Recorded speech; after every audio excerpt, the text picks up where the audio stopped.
Assalomu alaykum qadrli kanalimiz a'zolari va bizlarni kuzatib boruvchilar. Bugungi loyiha ishimiz ekonom variantdagi 2 qavatli turar joy binosi loyihasi. Bugungi loyihamiz ekonomligi nima sababdan ekonom? Sababi har bir qarichidan unumli foydalanishga harakat qilingan. Bizlar bu loyihamizda birinchi qavatda 4 ta, ikkinchi qavatda ham 4 ta xona bo'lib, umumiy 3 ta sanuzeli bor. Binoyimiz umumiy tashqi fasadi markazga nisbatan asimmetrik ko'rinishga ega, ya'ni qisman simmetriyasi yo'q. Ya'ni bu tarafi biroz uzunroq, bu tarafi qisqaroq. Umumiy ko'rinishi shunaqa. Tomlari mana profnastildan, devorlari pishgan g'ishtdan, o'sha temir beton karkasli bino, fundamentlari o'sha betondan qilingan. Fundamentimiz xuddi shunaqa ko'rinishga ega. Yon tarafdan zina orqali tushiladi. Bu tarafda zinadan chiqib, usti plashatka oshxonaga kirib ketiladi. Ya'ni usti podvolimiz usti oshxona. Ko'p texnik xonalar oshxonaning tagiga joylashtirilishi maqsadga muvofiq hozirgi kunda to'g'ri deb hisoblanadi. Bizda birinchi qavatda umumiy ko'rinishi xuddi shunaqa.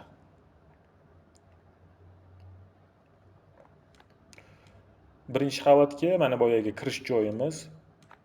Bu oshxona. Asosiy holdan chap tarafga kiriladi. Keyingisi bu yotoqxona hisoblanadi. Ikkita yotoqxonamiz bor. Bu joy ham yotoqxona перегородкалар bilan ajratilib, mana bu qismlarga sanuzellar joylashtirilgan. Sanuzellarimiz xuddi shunaqa ajratilgan. Mana bu joyda mana ikkinchi qavatga ko'tarilish zinasi tepaga chiqib ketsa, tagiga zinaning tagiga bitta hojatxona joylab ketilgan va bu yoqda mana yuvinish xonasi joylab ketilgan. Bu yoqda o'tganda bu yoq yotoqxona bo'lib plan qilingan. Ikkinchi qavatga ko'tarilganimizda zina orqali ko'tarilganda mana plita qilinib, hammasi stяжка qilib, mana bu joylar monolit qilib chiqariladi.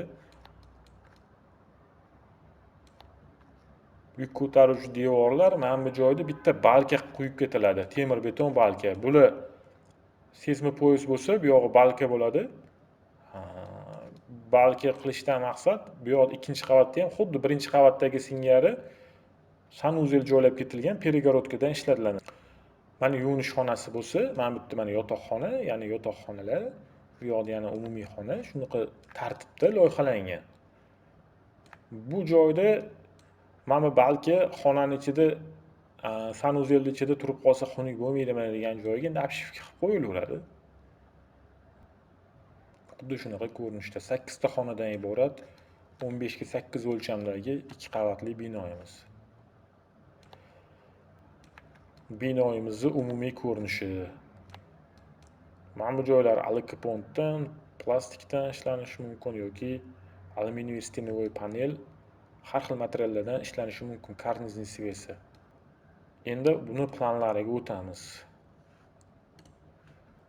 Birinchi qavat plani e'tiborimizda umumiy kirish joyi bu yoqda eni 3 metr, hol qismimizni bu yoqda mana bunaqasiga bitta mebellar joylashuvda bitta mebel joylab ketilgan. Bu yoqda mana oshxona. Oshxonada bu tarafda kuxonniy mebellar joylashsa, bu tarafda o'tirish qismi, o'tirib choy ichadigan qismi mana bemalol yoyilgan holatda turibdi.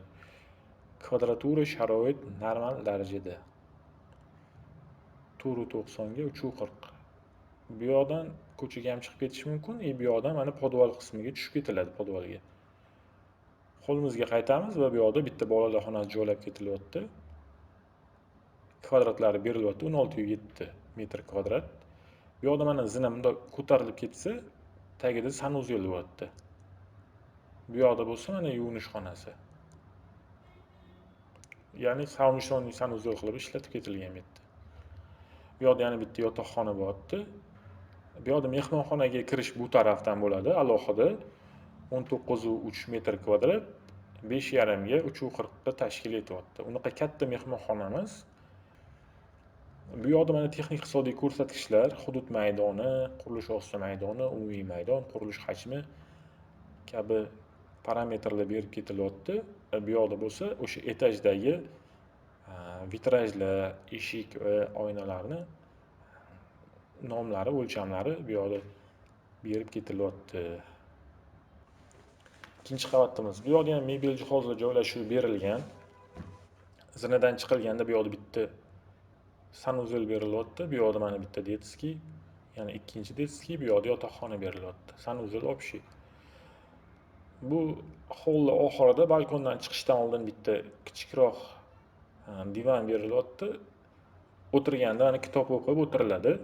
Chap tarafdan yorug'lik tushadi shunda, shu hammasi hisobga olingan. Bu yoqda bitta umumiy xona, dam olish xonasi yoki kabinet qilib qo'yish mumkin, shunaqa hisoblari olingan. Bu qavatimiz uchun ham eshik va derazalar yuzasi o'lchamlari berib o'tilyapti, ko'rishingiz mumkin. Bundan tashqari xomashyo sarfi miqdori umumiysi, asosiylari bino uchun berilyapti. O'sha poydevor asos uchun 10 diametrli armaturadan 708 metr ketyapti. Umumiy beton poydevor hajmi 52,4 metr kub. Poydevordagi sement miqdori 14,2 kilogrammni tashkil etyapti. Devordagi g'isht, paltar g'ishtdan 40 mingta ketyapti umumiy hisobda. Profnastilimiz 176,5 metr kvadratni tashkil etyapti. Podvol qismini ko'ramiz. Bu yerda mana podvolda ishlatilgan eshik va oynani yuzlari berilyapti. Bu yoqda tushuntirasi eshik va bitta texnik xona bo'lyapti. Xolos, bu taraflar oddiy lentali fundament. Razrezi, bunda kesgan paytda podvol tushmagan razrezga etaj balandligi birinchi qavat 3,10, ikkinchi qavat 3 metr qilib hisobga olingan. Bu albatta mijoz bilan kelishgan holatda. Sizlar balandroq qilishingiz mumkin. Hozirgi kunda ko'pchilik 3,60 qo'yapti birinchi qavat balandligini. 3,60. Havo hajmini ko'paytirish maqsadida. Qurilish me'yor qoidalarida sharoitga qarab 3 metrdan kam bo'lmasligi tavsiya qilingan. Shu tavsiyalar hisobga olingan, undan kam emas.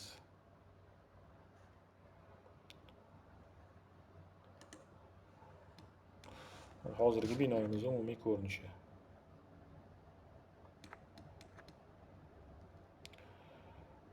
Bugungi loyiha ishimiz haqida o'zingizlar fikr mulohazalaringizni kommentariyaga yozib qo'yinglar. Bu albatta biz uchun muhim.